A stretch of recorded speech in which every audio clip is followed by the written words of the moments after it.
This is just few thoughts what I really strongly believe about.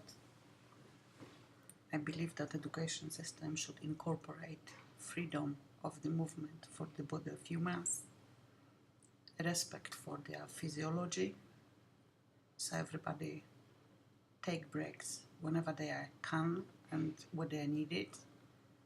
That include also watering body, giving free access to drinks and free access to food in quantities which are required and not imposed by the system. I do believe that children should be informed honestly and sincerely with the best of our knowledge. I do believe that we should respect everybody equally. I do believe that children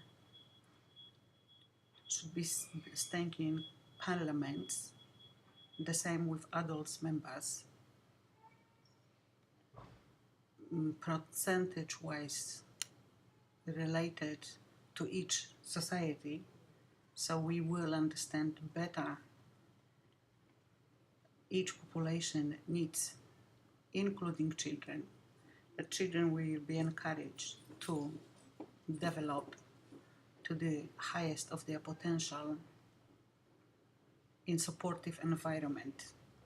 This is just one of first videos which I will be embedding on my YouTube. I do believe that life should be fun